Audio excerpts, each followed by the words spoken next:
He looked me straight in the eyes and told me I was the problem, that I was too sensitive, that I needed to grow up.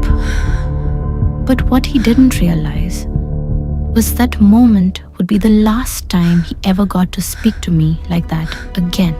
If you've ever had someone slowly push your boundaries until you didn't even recognize yourself anymore, then this story is going to hit hard. Make sure you subscribe, because stories like this aren't just entertainment. They're reminders of what self-respect really looks like. I had just turned 18 when he asked me to be his girlfriend. We had known each other for a while. Swimming classes, casual conversations, small jokes that slowly turned into something more. He was 22, a little older, more confident, more certain. At first, I hesitated. Something in me said, maybe just stay friends. But he was patient, kind, respectful, or at least that's what I thought. In the beginning, everything felt safe. He listened. He never rushed me. And most importantly, he respected my boundaries. And I had one very clear boundary. I wasn't ready for anything physical. Not now. Maybe not for a long time. And I told him that. Clearly. He smiled and said, "Of course, I understand." And for a while, he really did.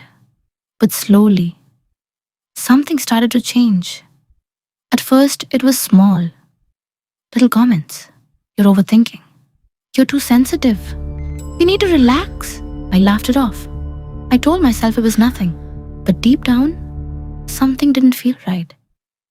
Then the comments became sharper, more frequent, more personal. "You're immature. You don't understand how relationships work." Each word didn't hurt immediately. But over time, they stacked like small cracks forming in something I thought was solid. And then came that Sunday. He invited me to his grandfather's place. They were having a barbecue. Family, laughter, music in the background. It felt normal, comfortable. I even brought my dog, the one he had given me. For a moment I thought, maybe I was overthinking everything. But that night changed everything. When it was time to sleep, he started again. But this time, it was different. It wasn't just comments, it was pressure. Subtle at first, then heavier, more persistent. "You have to trust me. You need to move past this. This isn't normal." I remember sitting there, feeling something tighten in my chest. Not fear exactly, but discomfort, confusion, like I was being pushed into something I had already said no to. Again and again. And then he said something that stayed with me. "You need to get over this." Get over what? My boundaries, my comfort, my own sense of self? That's when something inside me finally snapped. Not loudly, not dramatically, just quietly, clearly. I looked at him and said, "If this is what you want, then maybe you should find someone else."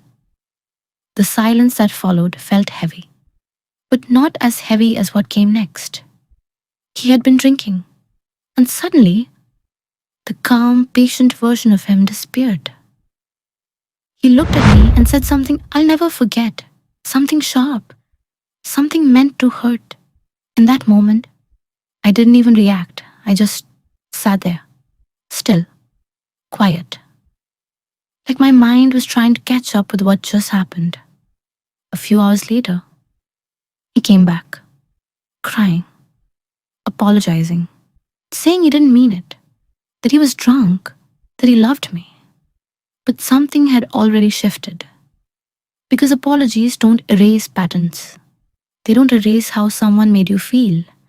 And they definitely don't erase the moment you realize someone doesn't respect you. The next few days were quiet. I stopped replying, stopped engaging. Not because I was playing games, but because I needed space to think. And that's when it really hit me. It wasn't just about what he said. It was about how I felt. I felt small. I felt pressured. I felt like I had to become someone else just to be accepted. And the worst part? A thought I didn't expect. What if this is normal? What if every relationship is like this? That thought scared me more than anything he said. But then another thought came, stronger, clearer. No, respect is not supposed to feel like pressure. Care is not supposed to feel like control. And love is never supposed to make you question your worth. That's when I made my decision. Not with anger, not with revenge, but with clarity. I didn't argue. I didn't explain everything again. I didn't try to fix something that wasn't mine to fix. I simply walked away. And for the first time in weeks, I felt something I hadn't felt in a long time. Peace.